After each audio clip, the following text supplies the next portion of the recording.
بسم اللہ الرحمن الرحیم۔ تو ہمارا اختتام سورۃ سواد پر ہو چکا تھا اور آج سورۃ الزمر کی شروعات ہے انشاءاللہ۔ تو یہاں اللہ پاک نے اپنی پہلی کتاب، یہ چونکہ اس کا جو بیسک مضمون ہے وہ ہے اللہ تعالیٰ کی غلامی کو خالص کرنا اللہ تعالیٰ کے لیے، یعنی کہ اپنے فیصلے کو خالص کرنا اللہ کے لیے، یہ ہے اس کا مین مقصد۔ اور جن لوگوں نے اس کے برعکس کیا ان کا بھی اس میں کافی بیان ہے۔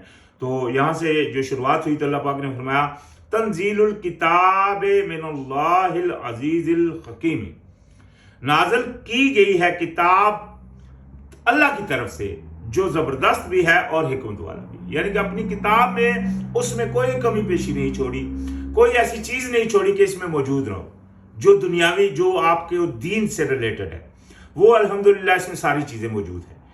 تو فرمایا انا انزلنا الیک الکتاب بالحق، تو لہٰذا ہم نے آپ کی طرف کتاب نازل کی ہے حق کے ساتھ، سچائی کے ساتھ۔ اور اس کا جو بیسک بات ہے وہ کیا ہے؟ فَاعْبُدُوا اللَّهَ مُخْلِصًا لَهُ الدِّينَ، تو لہٰذا غلامی میں آ جائیے، غلامی کیجیے اللہ کی مخلص کر کے اپنے فیصلے کو اس کے لیے، یعنی کہ اپنے حکومت، جو حکومت آپ کو اللہ پاک نے اپنے جسم کے اوپر دی ہے، اس کو مثال کے طور پر آپ کو کنٹرول ہے، آپ فیصلہ کرتے ہو اپنے دماغ سے کہ یہ چیز میں نے اٹھانی ہے، پھر ہاتھ کو آرڈر کرتے ہو، پھر ہاتھ جا کر وہ چیز پکڑتا ہے، اٹھاتا ہے، تو یہ سارا فیصلہ ہے جو آپ کو اللہ پاک نے یعنی کہ قوت دیا، آپ اس سے فیصلہ کرتے ہو اور عمل میں لاتے ہو چیز کو۔ تو لہٰذا اپنے فیصلے کو، اپنی اس حکومت، اس قانون کو آپ نے خالص کرنا ہے اللہ کے لیے، یہ ہے آپ کا مقصد۔ اللہ پاک نے دوسری جگہ قرآن میں فرمایا خلق کہ میں نے تخلیق کیا جنوں اور انسانوں کو اپنی غلامی کے لیے۔ تو لہٰذا ہمارا مقصد ہے اللہ تعالیٰ کی غلامی، نہ کہ اپنا کوئی اختیار، ہمارا اس میں کوئی اختیار نہیں ہے۔ یہ دنیا میں آ کر جو اپنے اختیار بنانا شروع کر دیتے ہیں، اللہ کے اختیار کو چھوڑ دیتے ہیں، وہی بغاوت کرتے ہیں، وہی باغی ہے۔ تو خیر یہاں فرمایا الا للہ الدین الخالص، جان لیجئے کہ خالص فیصلہ صرف اللہ کے لیے ہے، یعنی کہ آپ کا جو بھی فیصلہ ہو وہ خالص ہونا چاہیے اللہ تعالیٰ کے لیے۔ والذین اتخذوا من دونہ اولیاء، اور جن لوگوں نے پکڑ لیے ہیں اس کے علاوہ اور اولیاء اور کارساز، مثال کے طور کے اوپر کوئی بندہ کسی چیز کو کارساز سمجھ لیتا ہے۔ مثال کے طور کے اوپر ایک بندہ آ گیا، آپ جان بچانے کے لیے آپ گاڑی میں آ رہے تھے، اس نے آ کر آپ کو دھکا دے دیا، تو بندے نے کہہ دیا کہ اگر تو نہ آتا تو میں مر جاتا، تو یہ بات بھی غلط آ جاتی ہے۔ یہ اللہ کے کرم سے اس نے بھیجا ہے، یعنی کہ آپ کے اللہ کی مہربانی ہے جو آپ کو اللہ پاک نے بھیج دیا مجھے بچانے کے لیے، یہ آپ کہہ سکتے۔ اسی طرح آج دنیا میں جو اولیاء ہیں ان کو کارساز سمجھا جاتا ہے، یا جو بتوں کو پوجنے والے ہیں وہ اپنے بتوں کو مطلب اللہ تعالیٰ کے ہاں کارساز سمجھتے ہیں۔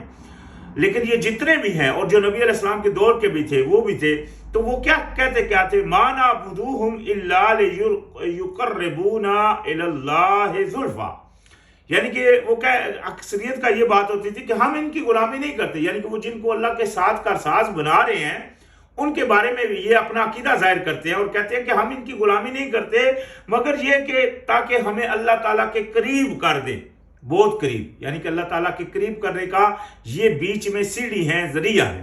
یہ عقیدہ تھا ان لوگوں کا جو اس وقت سے آج بھی یہ عقیدہ رکھا جاتا ہے۔ آج بھی کہتے ہیں کہ ہم ڈائریکٹ اللہ کے پاس نہیں جا سکتے، ہم کو سیڑھی استعمال کرنی ہوگی۔ ہم اسی طرح وہ اولیاء کو مطلب پکڑتے ہیں، سیڑھی انبیاء کو پکڑتے ہیں، تو یہ ساری چیزیں کرتے ہیں۔ اللہ پاک نے اس چیز کو ساری کو ختم کر دیا۔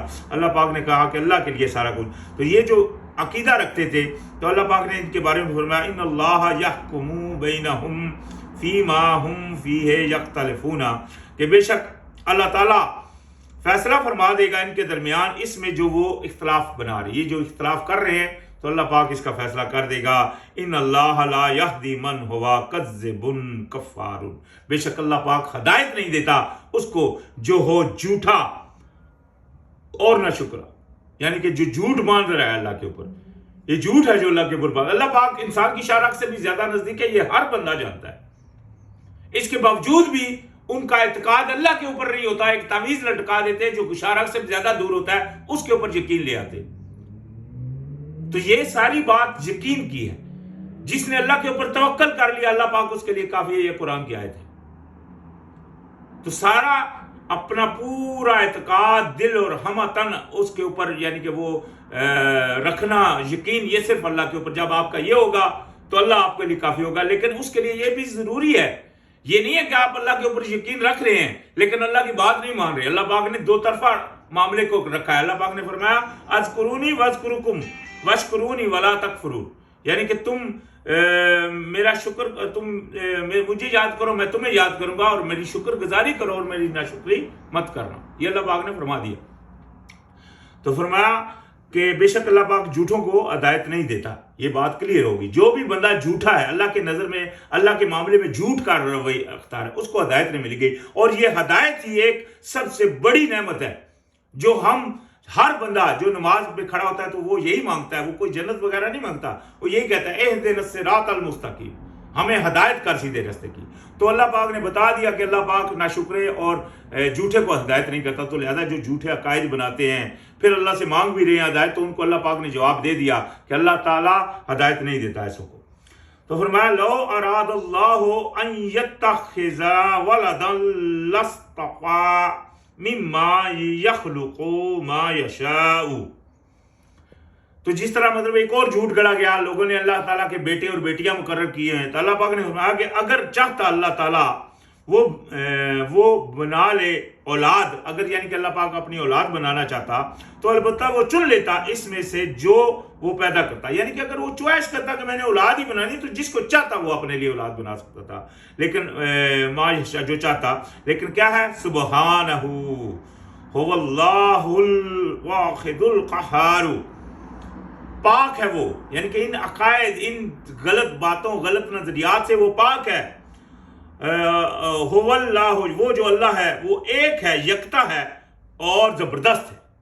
یعنی کہ اس کو اس چیز کی کوئی ضرورت نہیں ہے. وہ یہ چیزیں دیکھیں نا، ایک ناقص چیز ہے اولاد، والد کے لیے اولاد کا ہونا، کیونکہ وہ اس کے پیچھے مطلب اپنی جوانی خرچ کرتا ہے، اس کی خواہشوں کو مد نظر رکھتا ہے، اس کے لیے مطلب سٹرگل کرتا ہے تاکہ میرے بچوں کو ہر چیز پوری آئے. تو یہ اس کے لیے ایک مجبوری بن جاتی ہے. مثال کے طور پہ ایک بچے کے، ایک باپ کا بیٹا اگر کوئی اغوا کر لیتا ہے تو وہ اس کو اغوا والے کو ہر چیز دینے کے لیے تیار ہو جاتا ہے کہ میرے بیٹے کو کچھ نہیں ہو یا میری بچی کو کچھ نہیں ہو. تو یہ کیا ہے؟ اولاد کیا ہے؟ ایک ناقص چیز، یعنی کہ ایک نقص ہے جو مطلب کمزوری ہے ایک اس کے لیے. تو اللہ پاک ہر کمزوری سے پاک ہے، اس کو کسی کمزوری کی کوئی وہ نہیں ہے. اللہ پاک نے فرمایا خلق السماوات والارض بالحق، اللہ پاک وہ ہے جس نے تخلیق کیا آسمانوں اور زمین کو حق کے ساتھ. یعنی کہ وہ ہے، اس نے پیدا کیا آسمانوں اور زمین کو ساتھ حق کے. یکور اللیل علی النہار ویکور النہار علی اللیل، وہ ڈھانپ لیتا ہے دن کو رات کے اوپر اور لپیٹ لیتا ہے رات کو، اپنا رات کو دن کے اوپر اور لپیٹ لیتا ہے دن کو رات کے اوپر. وَسَخَّرَ الشَّمْسَ وَالْقَمَرَ، اور کام میں لگا دیا اس نے سورج اور چاند کو. كُلٌّ يَجْرِي لِأَجَلٍ مُّسَمًّى، ہر کوئی ایک وقت مقرر تک چل رہا ہے. یعنی کہ یہ جو سرکل ہے اللہ پاک نے چلایا یہ ایک وقت مقرر تک کے لیے. پہلے سائنٹسٹ اس چیز کو نہیں مانتے تھے، آج وہ بھی مانتے ہیں. بگ بینگ کی ہسٹری جب ان کو پتہ چلی ہے، ان کو پتہ چل گیا کہ یہ چیز ساری پیدا ہوئی ہے اور اس نے ختم ہونا ہے. اس لیے ابھی وہ ڈاکومنٹری ایسی تیار ہوتی ہیں جو مطلب جب کچھ نہیں رہے گا تب کیا ہوگا، ایسی ڈاکومنٹری آپ کو مل جائیں گی یوٹیوب کے اوپر بھی آپ دیکھیں تو، جو انہوں نے ابھی مطلب بنا رہے ہیں اپنی طرف سے. تو خیر ایسا کچھ نہیں ہوگا جی، تو اللہ پاک نے بیان کر دیا کہ سب کچھ ملیا میٹ ہو جائے گا. خیر تو فرمایا الا هو العزیز الغفار، یہاں پھر وہی صفات اللہ پاک کی آگے کہ جان رکھو کہ وہ زبردست ہے اور بہت بخشنے والا ہے، یعنی کہ بخشش فرمانے والا ہے. تو فرمایا خلقکم من نفس واحدۃ ثم جعل منها زوجها وانزل لكم من الانعام ثمانیات ازواج یخلقکم فی بطون امہاتکم خلقا من بعد خلق فی ظلمات ثلاث ذالکم اللہ ربکم لہ الملک لا الہ الا ہوا فانا تصرفون. تو یہاں اللہ پاک نے فرمایا کہ اس نے پیدا کیے تمہیں جان سے ایک ہی، یعنی کہ ایک ہی جان سے اللہ پاک نے پیدا کیا. پہلے آدم علیہ السلام کو بنایا، پھر آدم علیہ السلام کی حوا یعنی کہ ان سے پیدا کیا ہماری ہوا کو، تو پھر اس سے پھر باقی پیدا ہوئے. پھر اس نے بنایا، یعنی اس میں یہ بھی آتا ہے کہ تمام روحیں بھی ایک جان سے پیدا ہوئے، اپنا جو نفس ہیں وہ بھی تمام ایک جان سے پیدا ہوئے. یہ بھی ایک جگہ آتا ہے کہ جب اس نے تم کو آدم کی پیٹھ سے تخلیق کیا.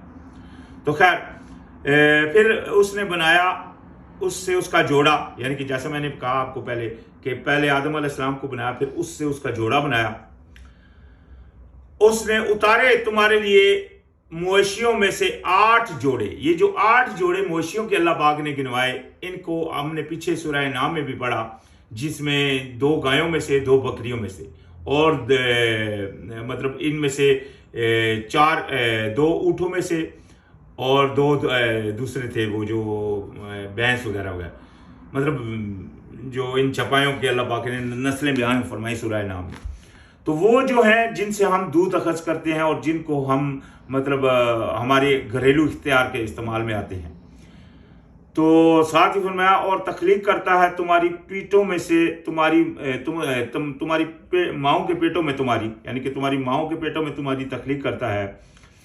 بات دوسری تخلیق کے اندھیروں میں 3، یعنی کہ 3 اندھیروں میں تم کو رکھتا ہے. یہ ماں کے اندر جہاں انسان ہوتا ہے وہاں 3 اندھیرے ہیں، یہ قرآن ثابت کرتا ہے.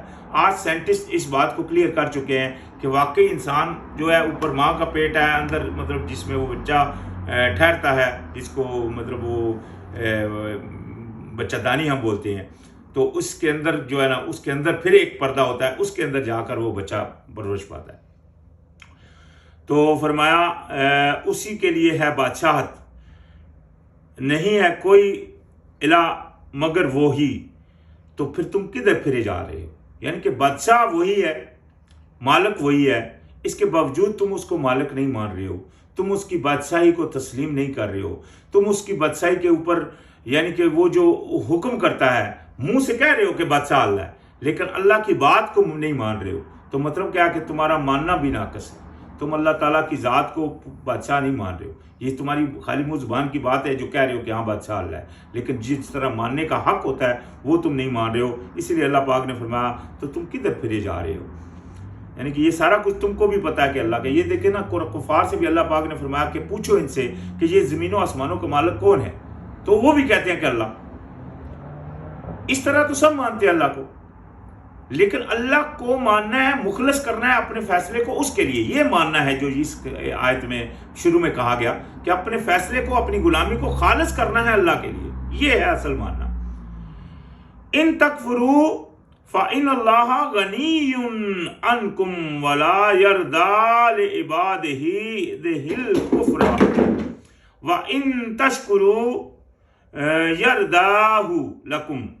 یعنی کہ اللہ پاک نے فرمایا کہ اگر تم ناشکری کرو گے، یعنی کہ نہیں مانو گے، انکاری کرو گے، اللہ کی بات کے اوپر نہیں آؤ گے، نہیں مانو گے ایک بھی بات کو، چاہے وہ ایک بھی بات ہے، اگر اس بات کو بھی تم دل سے نہیں مانو گے اور اس کے اوپر عمل پیرا نہیں ہوگے، تو جان رکھو کہ اللہ پاک بے پرواہ ہے تم سے، اور اللہ نہیں پسند کرتا. یہ بھی جان رکھو کہ اللہ پاک نہیں پسند کرتا اپنے غلاموں کے لیے کہ وہ ناشکری کرے، نہیں مانے، اللہ کی بات کو نہیں مانے. یہ اللہ نہیں پسند کرتا. اللہ پاک اس کو حتیٰ ویسا کوشش دیتا رہتا ہے کہ وہ بچ جائے.